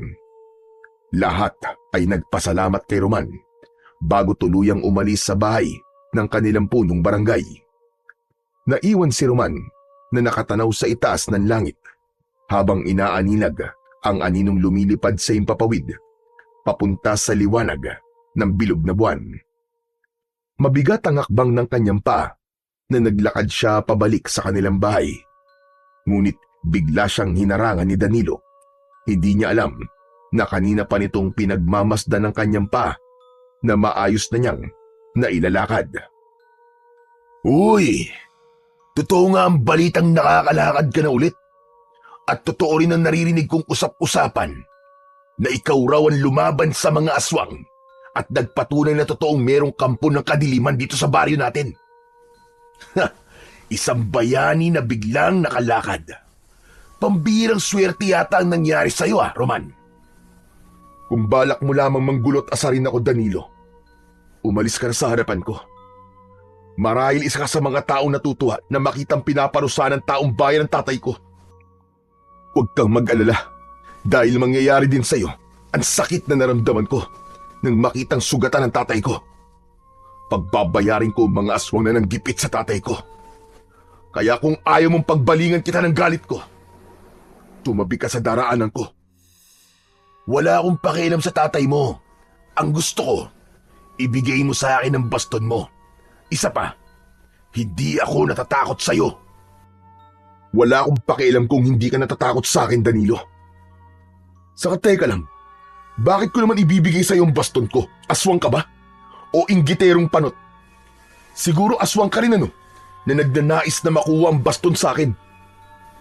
Tila natigilan ang lalaki dahil sa sinabi ni Roman. Halata sa mga mata ni Roman ang galit sa mga taong nanggugulo sa kanya. Itinutok niya ang kanyang baston kay Danilo. Kaya naman, napaatras ito ng hakbang habang ang mga kaibigan nito ay pinalibutan siya. Inikot niya ang kanyang baston sa kanyang mga kamay para ipakitang handa siyang lumaban sa mga ito para sa baston. Agad na sumugod si Danilo papalapit sa kanyang kinaroroonan. Iwinasiwas ni Roman ang kanyang baston sa ere. Tinamaan sa mukha si Danilo at bumagsak ito sa lupa. Kasunod na magkakasabay na pag-atake ng suntok ng mga kaibigan ni Danilo kay Roman. Naiwasan naman ni Roman ang kamao ng kanyang mga kalaban at gumanti siya ng palo ng baston sa katawan ng mga ito. Bumagsak ang mga ito ng pasadsad sa lupa. Nakita ni Roman na bumangon muli si Danilo. Dinuro siya nito sa mukha habang galit na nagmumura na may kasamang pagbabanta. Buwisit ka! Tatandaan ko ang gabing ito. Gaganti ako. Pagsisisihan mo ang ginawa mo sa akin. Humanda ka. Babalikan kita. Palagi akong maghihintay sa muling pagharap natin, Danilo. Kapag hindi mo pa ako tinigilan sa mga panggugulo niyo sa akin at sa pamilya ko, hindi ko na pagpapasensya ng mga ugali niyo. Lalabanan ko na talaga kayo at ipaparanas ko sa inyo kung ano ang matagal niyo nang hinahanap. Tandaan niyo yan. Bibigyan ko kayo ng magandang laban na hindi niyo makakalimutan. Matapang ka lang dahil may baston ka. Pero kung wala ang baston mo, kaya mo pa rin bang magbanta sa amin ng ganyan? Oo! Dahil hindi na ako natatakot sa inyo ngayon. Ang tagal ko kayong pinagpasensyaan noon dahil ayoko ng gulo. Pero ngayon, hindi na ako magpapasensya. Hindi ako nagbabanta, Danilo. Sinasabi ko lang na lalaban na ako sa lahat ng mga pang-aapi niyo sa akin at sa pamilya ko. May baston man ako o wala. Hindi ako natatakot sa inyo. Galit na tumingin ng matalim si Danilo kay Roman.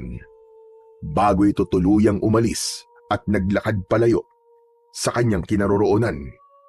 Nang mawala ang mga ito sa kanyang paningin, saka naman siya naglakad pabalik sa kanilang bahay. Pagkalipas ng ilang minutong paglalakad, ay narating niya ang kanilang bahay. Nadatnan niyang nakaupo si Martin sa labas ng kanilang balkonahe. Para bang hinihintay ang pagbabalik niya. Isa munang malalim na buntong hininga ang pinakawalan niya bago tuluyang pumasok sa loob ng kanilang bahay. Napatayo ang kanyang kapatid at nagtanong kung bakit sila biglang inatake ng mga aswang.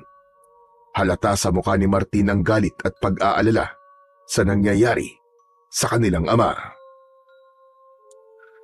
Kailangan mo magpakatatag, Martin, dahil meron akong misyon na pigilan ang napipintong pagsalakay ng mga kampo ng kadiliman.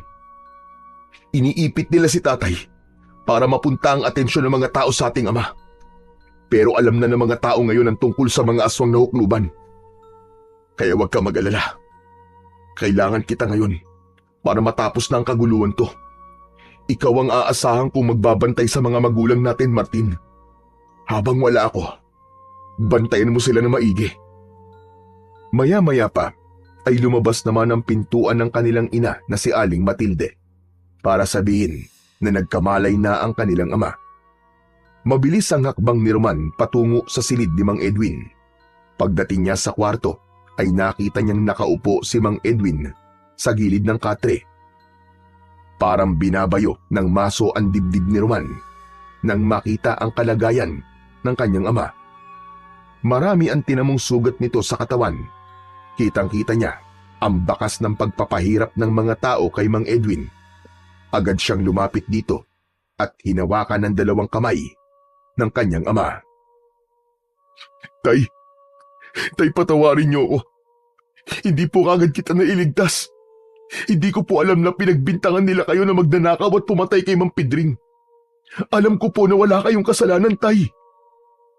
Ayos lang ako, Roman.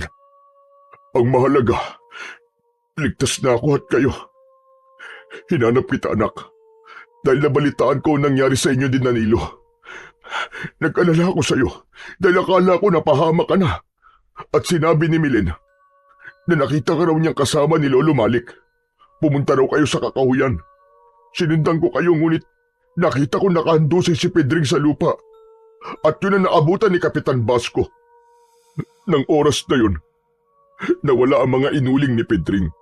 At pinagbintangan nila akong kumuha sa uling nito at napatay ko dahil nagtalo raw kami.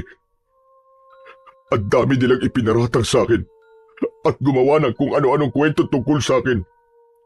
Wala na akong nagawa, kundi ang tanggapin ang nararapat na parusa sa mga taong nagkakasala. Pero tay, sana man lang po ipinaglaban niyo ang sarili niyo, tay. Hindi po dapat kayo nagpatalo. Hindi po dapat kayo sumuko ng ganun-ganun na lang.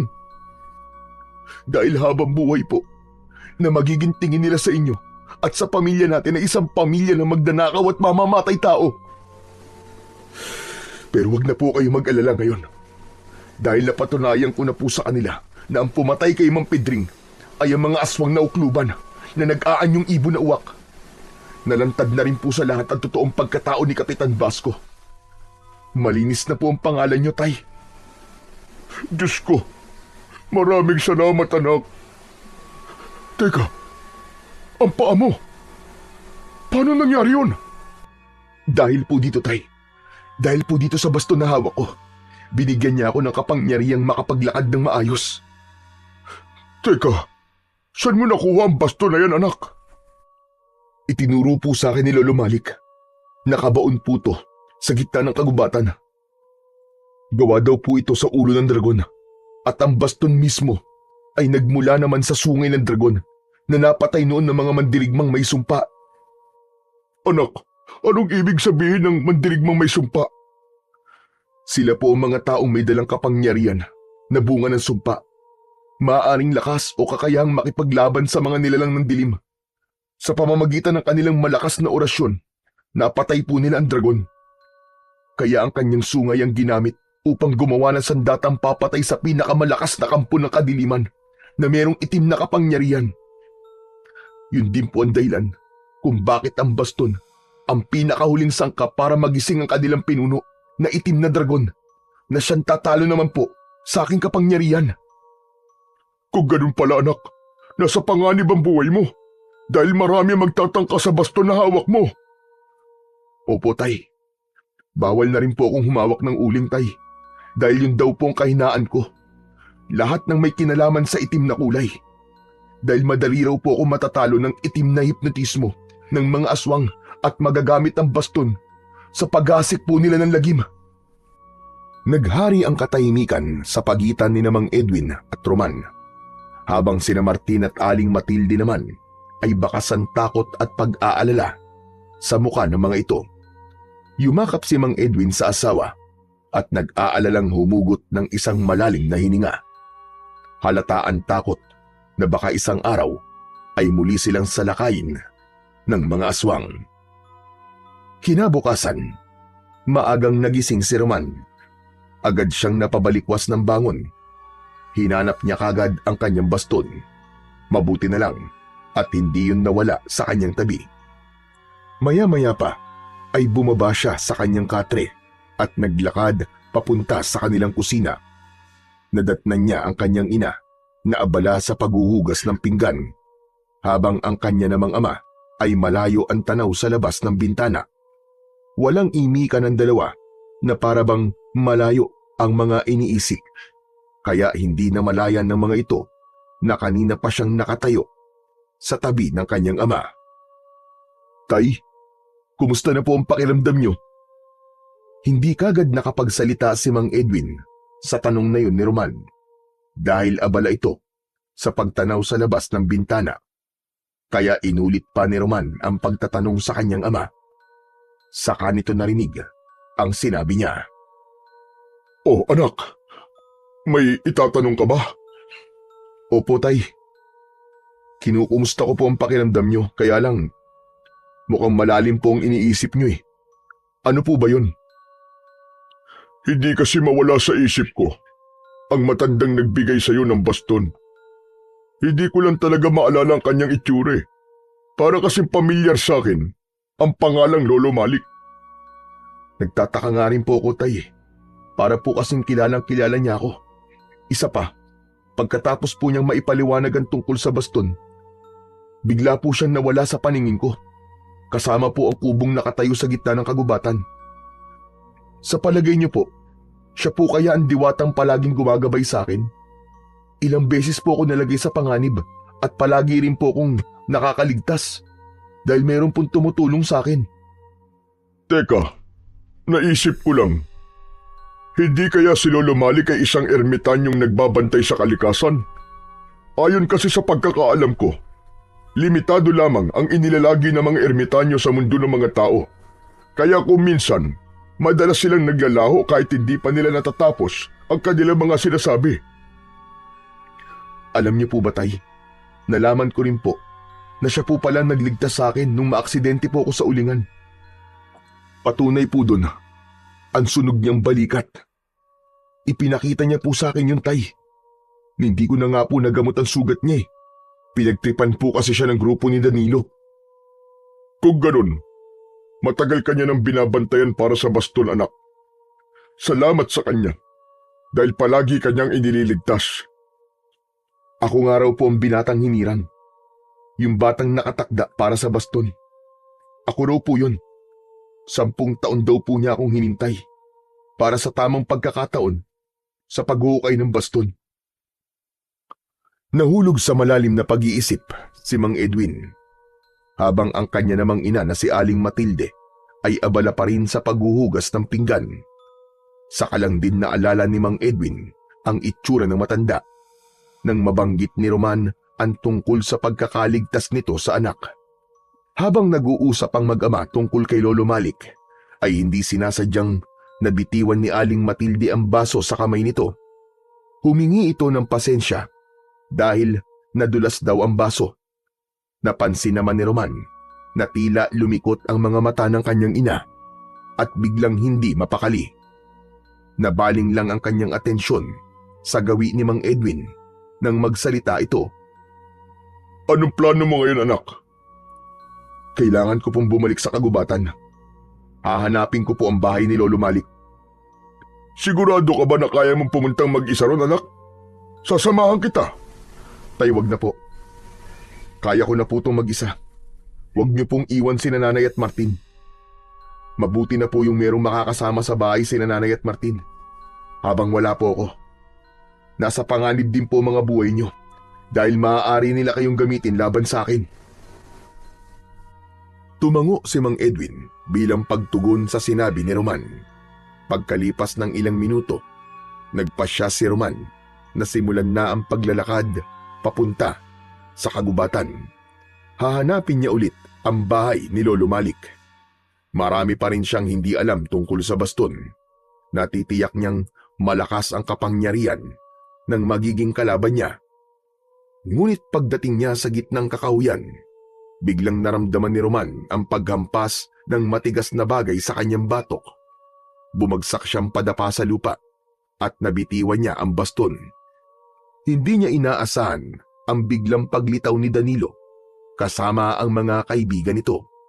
Kitang-kita niya na dinampot ni Danilo ang nabitiwan niyang baston. Gumapang siya sa lupa habang nakataas ang kamay na pilit inaabot ang baston mula kay Danilo. Nakangisi ito habang iniikot-ikot pa ang baston.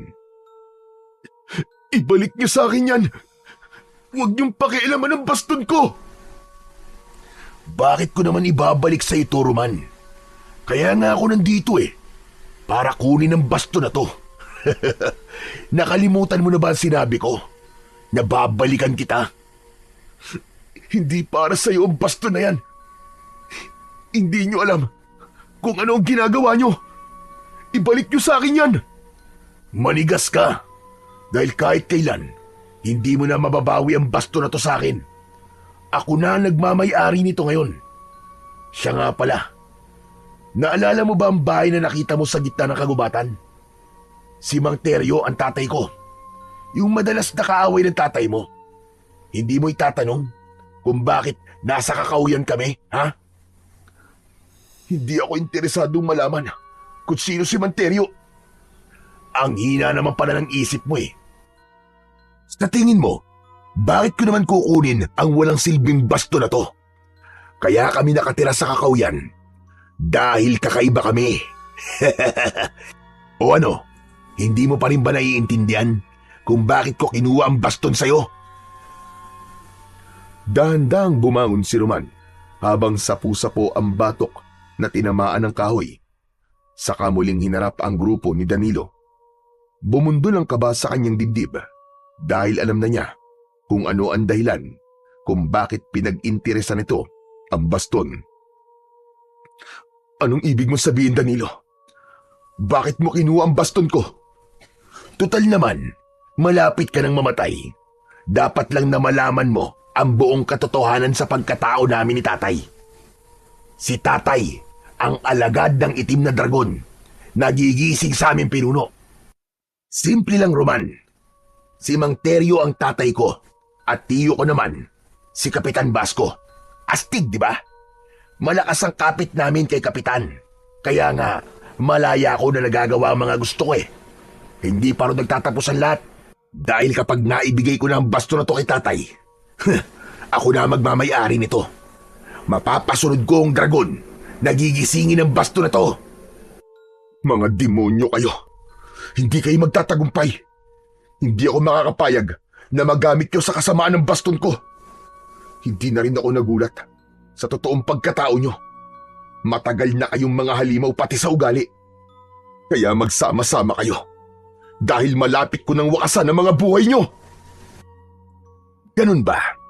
Tignan na lang natin kung may magagawa ka pa kapag nasa harapan ka na ng malaking kawa na paglulutuan ng mga uling na ninakaw ko kay Mang Pedring. Ihanda mo ngayon ang sarili mo dahil ako ang papatay sa'yo. Isang malakas na pagpalo ng baston ang tumama sa mukha ni Roman. Agad siyang nawalan ng malay. Nagising si Roman sa mainit na lugar. Dahan-dahan siyang nagmulat ng kanyang mga mata. Huli na para makaalis sa lugar na yon dahil naramdaman niya ang lubid na nakagapos sa kanyang mga kamay.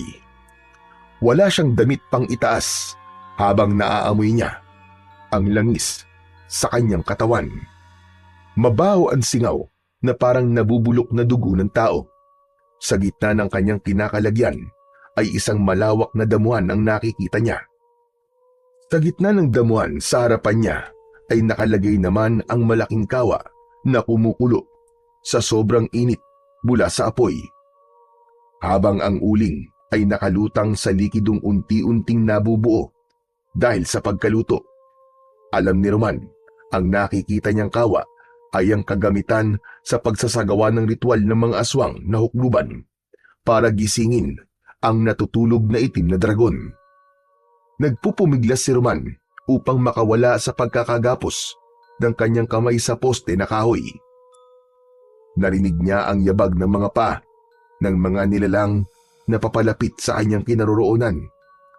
Nakita ni Roman si Danilo habang nakangisi na maitim ang palibot ng mga mata. Indikasyon yun na si Danilo ay isa ring aswang na handang yakapin ang pagiging masama. Nagsisimula pa lang itong maging halimaw, kaya hindi kagad ito nakilala ng kanyang baston. At ang mabigat na enerhiyang nararamdaman niya nang makaharap ang ama nitong si Mang Teryo ay palatandaan na ito ang pinuno ng mga aswang. Nagtipon-tipon ang mga nilalang sa kanyang harapan. Nakahanda na ang mga ito para sumalakay sa baryo at kailangan niya yun na mapigilan. Hindi na ako makapaghihintay na dumating ang oras na muling paggising ng ating Panginoon. Sa wakas, napasakamay ko na ang mahiwagang baston. Magsaya tayong lahat dahil tayo na ang may hawak sa buong sanlibutan. Hindi! Wala kayong karapatan sa baston. Hindi mangyayari ang mga sinasabi nyo. Dahil pipigilan ko kayo sa pag-aasik nyo ng lagim. Wala ka nang magagawa. Naisagawa na namin ang ritual at ang paggising na lamang ng itim na dragon ang hinihintay namin. Ilang minuto na lang ay muli ko na siyang makikita. Pati ang magiging kamatayan mo. Masasaksihan ng mga alagad ko. Walang mabubuhay na tagapangalaga ng baston. Nasaan ang baston ko? Ibalik niyo sa akin ang baston ko, mga demonyo kayo! Sumingit sa usapan si Danilo at ipinakita kay Roman ang hawak nitong baston. Nakangisi itong inilalawit sa kanyang muka habang tuwang-tuwa sa reaksyon ng muka ni Roman. Pagmasdan mo mabuti ang baston na ipinagmamalaki mo. Mula ngayon, sa akin na to. Dahil wala na to silbi. Nakuha na namin ang kailangan namin at nakumpleto na rin ang ritual para sa aming Panginoon. Kami na ng tatay ko ang magiging hari sa baryong ito.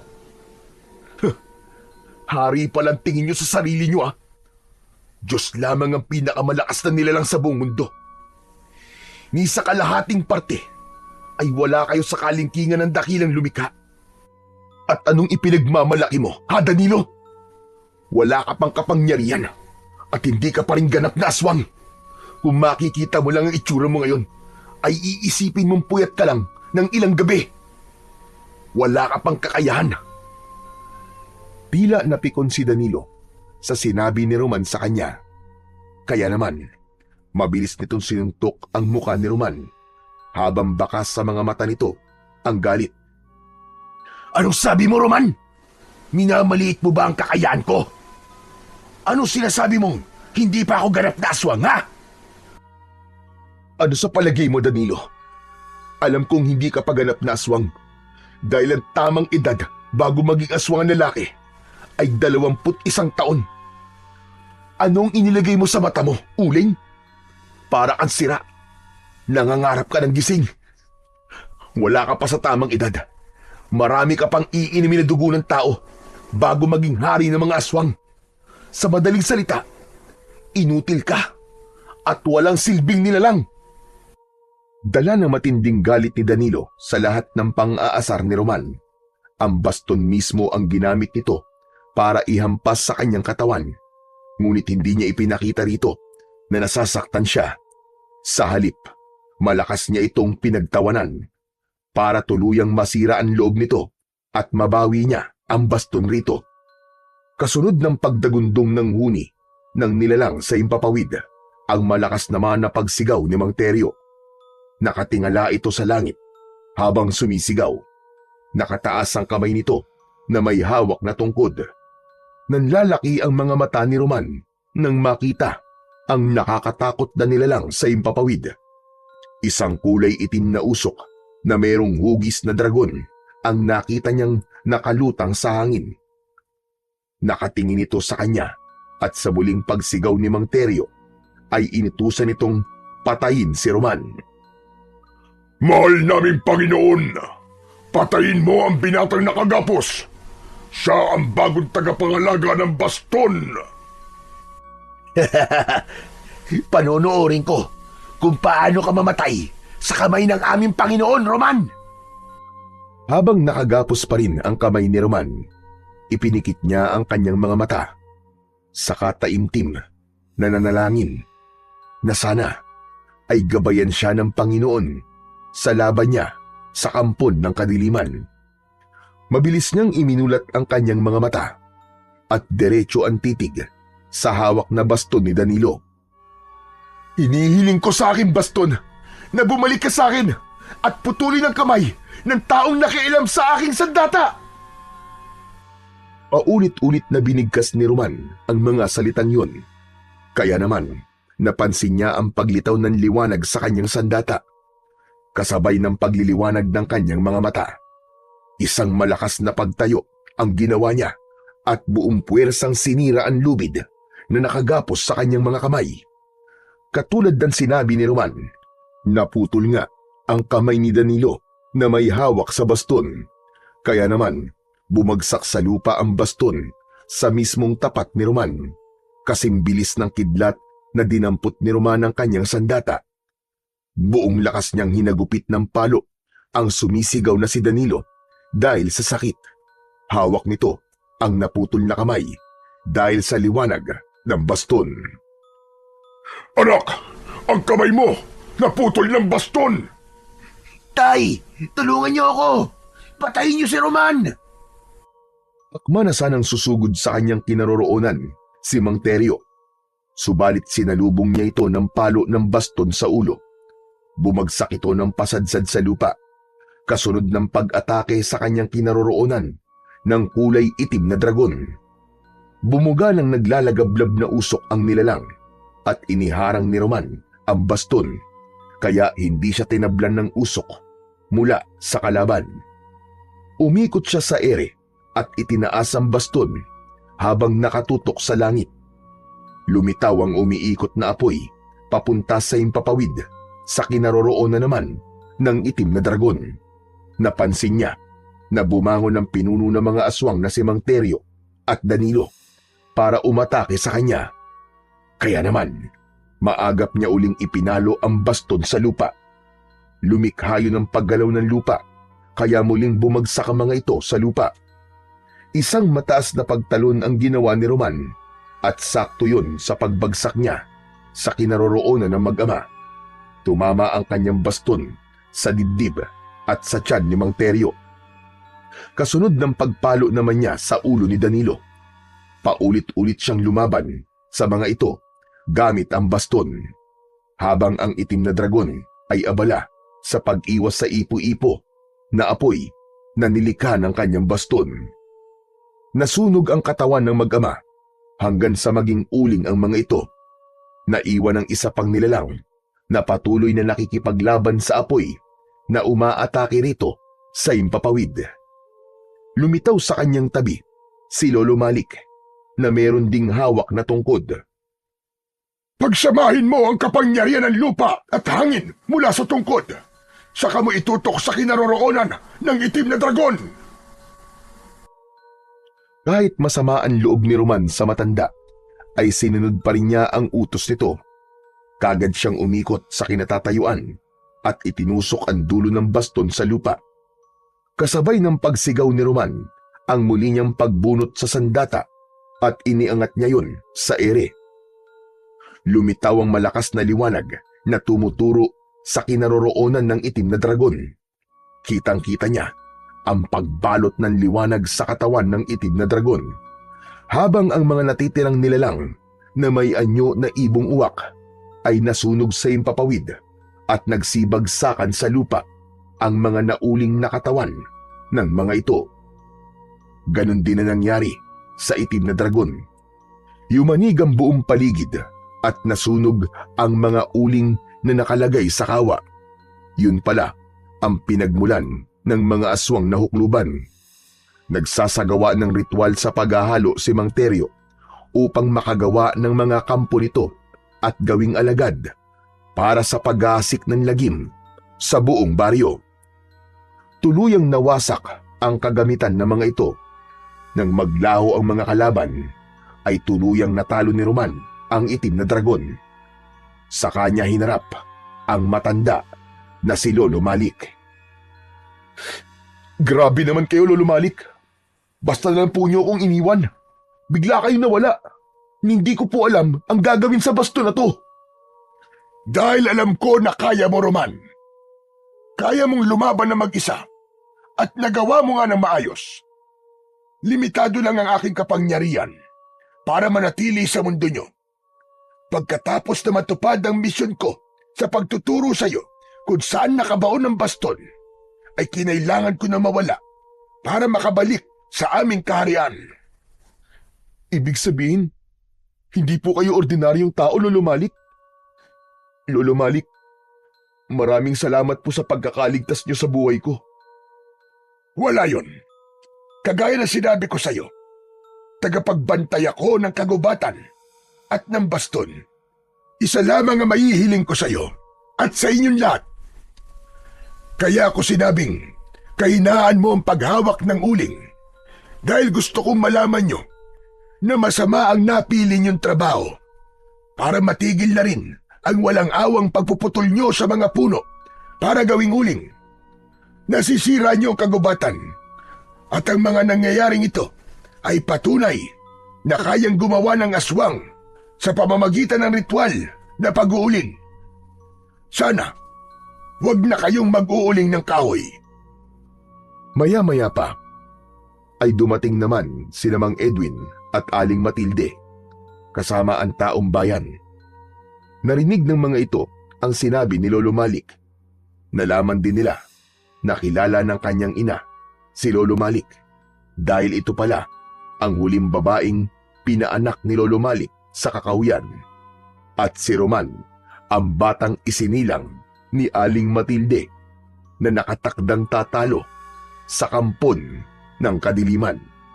Kaya bata pa lang talaga ay nakaguhit na sa kapalaran ni Roman ang maging tagapagligtas ng baryo at magiging tagapagbantay ng baston na gawa sa sungay ng dragon.